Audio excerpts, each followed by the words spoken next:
Êtes-vous épuisé d'essayer de rendre tout le monde heureux pour finalement vous sentir jamais à la hauteur? Vous trouvez-vous constamment en train de vous excuser et de sacrifier vos propres besoins pour les autres? Il est temps de briser le cycle de la complaisance et de retrouver votre pouvoir. Dans cette vidéo, nous allons explorer la philosophie ancienne du stoïcisme et comment elle peut vous aider à arrêter d'essayer de plaire à tout le monde et commencer à vivre une vie plus authentique et épanouissante. Leçon numéro 1. Reconnaître la maladie de plaire. La première étape pour arrêter l'habitude de vouloir plaire à tout le monde est de reconnaître que c'est une maladie, un fardeau mental que nous nous imposons. C'est un désir profondément enraciné d'être accepté, aimé et apprécié par tous ceux qui nous entourent. Mais la vérité est qu'il est impossible de plaire à tout le monde et essayer de le faire ne mène qu'à l'anxiété, au stress et à la déception. Le stoïcisme nous enseigne que la seule chose sur laquelle nous avons du contrôle, ce sont nos propres actions et réactions. Nous ne pouvons pas contrôler les opinions, les pensées ou les sentiments des autres. Chercher la validation et l'approbation des autres est un effort futile qui ne fait que drainer notre énergie et nous distraire de notre véritable objectif. La maladie de plaire est souvent alimentée par un manque de confiance en soi et une insécurité. Nous croyons que si nous pouvons rendre les autres heureux, nous serons heureux aussi. Mais c'est une fausse croyance qui ne fait que perpétuer le cycle de la complaisance. La clé pour sortir de ce cycle est de reconnaître que notre valeur personnelle vient de l'intérieur, non de sources externes. Pour reconnaître cette maladie, nous devons prêter attention à nos pensées et émotions. Ressentons-nous de l'anxiété ou du stress à l'idée de dire non à quelqu'un? Ressentons-nous de la culpabilité ou nous sentons-nous responsables des émotions des autres? Cherchons-nous constamment la validation et l'approbation des autres? Ce sont tous des signes de la maladie de plaire. Une fois que nous reconnaissons cette maladie, nous pouvons commencer à la remettre en question. Nous pouvons nous demander, pourquoi est-ce que j'essaie de plaire à cette personne? Est-ce parce que je tiens réellement à elle ou parce que je cherche son approbation? En questionnant nos motivations, nous pouvons gagner en clarté et prendre des décisions qui sont en accord avec nos véritables valeurs et priorités. Leçon numéro 2. Apprendre de ceux qui s'affirment. L'un des meilleurs moyens de surmonter la maladie de plaire est d'apprendre de ceux qui s'affirment. Ce sont des personnes confiantes, assertives, et qui n'hésitent pas à défendre leurs croyances et valeurs. Elles ne cherchent pas la validation ou l'approbation des autres, et n'ont pas peur de dire non quand c'est nécessaire. Le stoïcisme nous enseigne à admirer et à imiter ces qualités. Les stoïciens croient que la véritable sagesse vient de vivre en accord avec la nature, ce qui signifie être fidèle à nous-mêmes et à nos valeurs.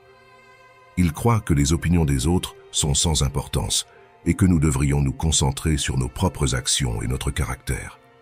Pour apprendre de ceux qui s'affirment, nous pouvons observer leurs comportements et leurs attitudes. Nous pouvons remarquer comment ils communiquent leurs besoins et leurs limites, comment ils gèrent les conflits et les critiques, et comment ils priorisent leur propre bien-être et leur bonheur. Nous pouvons aussi chercher des modèles et des mentors qui incarnent ces qualités. Cela peut être quelqu'un que nous connaissons personnellement, ou une figure publique ou historique qui nous inspire. En étudiant et en imitant ces modèles, nous pouvons développer notre propre confiance et notre assertivité. Leçon numéro 3. Prendre du temps pour réfléchir. Nous sommes constamment submergés par des notifications, des messages et des sollicitations qui demandent notre temps et notre attention. Il peut être difficile de trouver du temps pour nous-mêmes, encore moins de prendre un moment pour réfléchir à nos pensées et à nos actions. Cependant, prendre du temps pour réfléchir est crucial pour notre bien-être mental et émotionnel. Le stoïcisme nous enseigne l'importance de l'autoréflexion et de l'introspection. Les stoïciens croient que la clé d'une vie heureuse et épanouissante est de se connaître et de vivre en accord avec notre véritable nature. Ils croient que les distractions peuvent obscurcir notre jugement et nous empêcher de voir notre véritable chemin. Pour prendre du temps pour réfléchir, nous pouvons instaurer une routine quotidienne ou hebdomadaire de méditation, de tenue d'un journal intime ou d'autres formes d'introspection. Nous pouvons également rechercher des endroits calmes, comme des parcs, des bibliothèques ou des sentiers naturels, où nous pouvons être seuls avec nos pensées. Pendant ces moments de tranquillité, nous pouvons nous poser des questions importantes telles que: Quelles sont mes valeurs fondamentales? Quelles sont mes priorités? De quoi suis-je reconnaissant? Quelles sont mes forces et mes faiblesses? En répondant à ces questions de manière honnête et réfléchie, nous pouvons obtenir une compréhension plus profonde de nous-mêmes. La réflexion personnelle peut également nous aider à identifier des schémas de comportement et de pensée qui peuvent nous freiner. Par exemple, nous pouvons réaliser que nous avons tendance à chercher la validation des autres ou que nous avons une peur de l'échec qui nous empêche de poursuivre nos objectifs. En prenant conscience de ces schémas, nous pouvons prendre des mesures pour les surmonter et apporter des changements positifs dans nos vies. Prendre un moment de tranquillité pour méditer peut aussi contribuer à développer la pleine conscience. Elle consiste à se focaliser entièrement sur l'instant présent, sans être influencé par des jugements ou des distractions. C'est un outil puissant pour réduire le stress, améliorer la concentration et renforcer le bien-être général.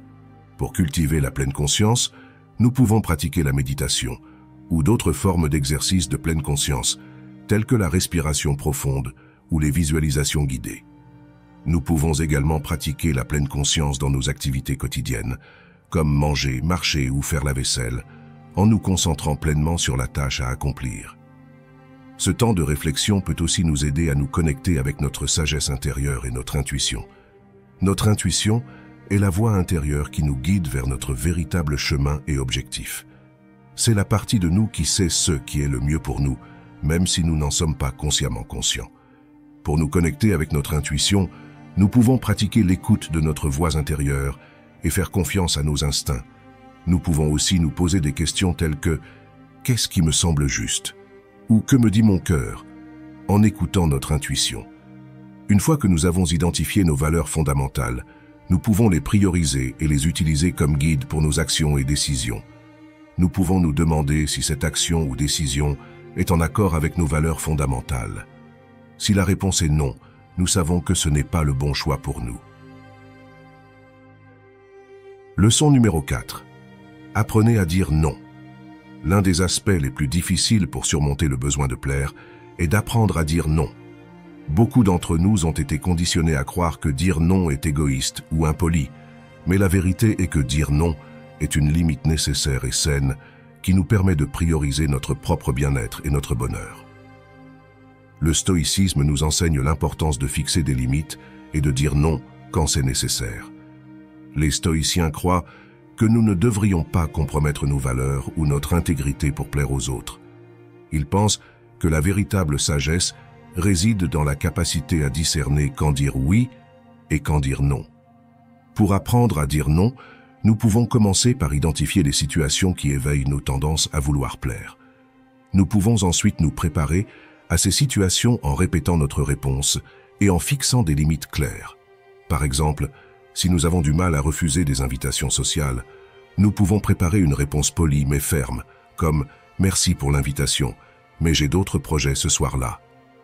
Nous pouvons aussi fixer une limite en limitant le nombre d'événements sociaux auxquels nous assistons chaque semaine. Il est important de se rappeler que refuser une demande n'est pas un acte de rejet personnel ou d'hostilité envers celui qui l'a fait. Au contraire, c'est une manière d'affirmer et de respecter ses propres priorités et valeurs. Nous pouvons toujours répondre avec gentillesse et respect, tout en maintenant fermement nos limites. Une autre stratégie utile est de réfléchir au prix à payer lorsque nous choisissons de dire oui à une demande ou un engagement.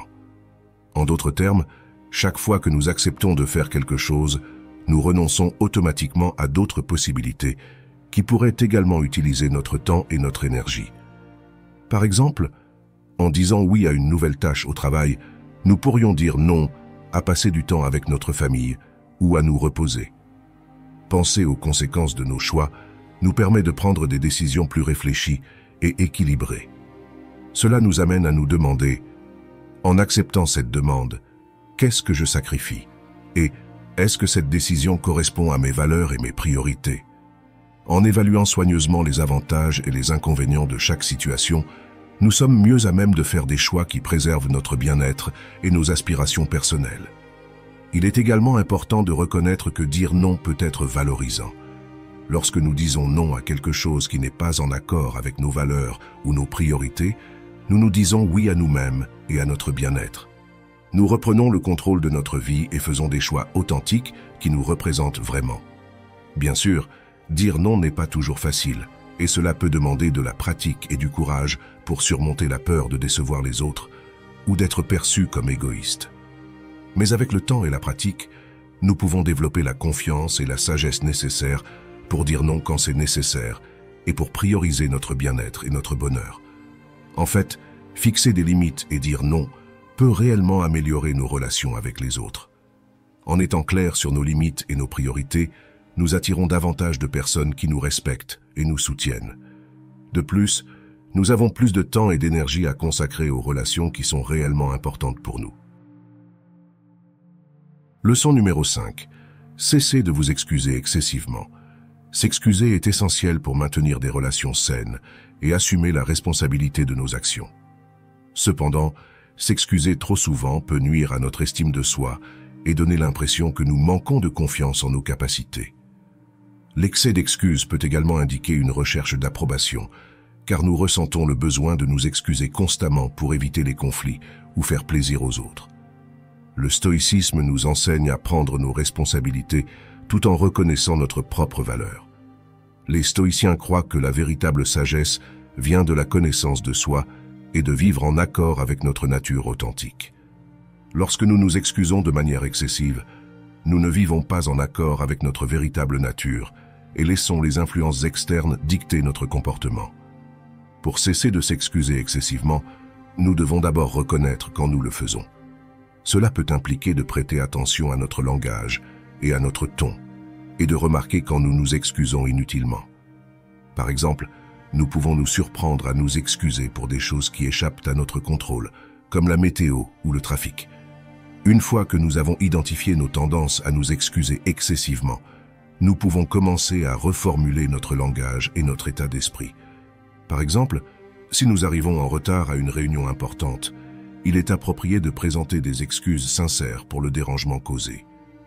En revanche, si nous nous excusons simplement parce que nous avons exprimé notre opinion lors d'une discussion et que cela a suscité un désaccord, nous devons nous rappeler que partager nos idées n'est pas une faute. Dans ce cas, plutôt que de nous excuser automatiquement, nous devrions nous rappeler que nos pensées et sentiments sont valides et nous rassurer sur notre droit d'avoir et d'exprimer nos opinions.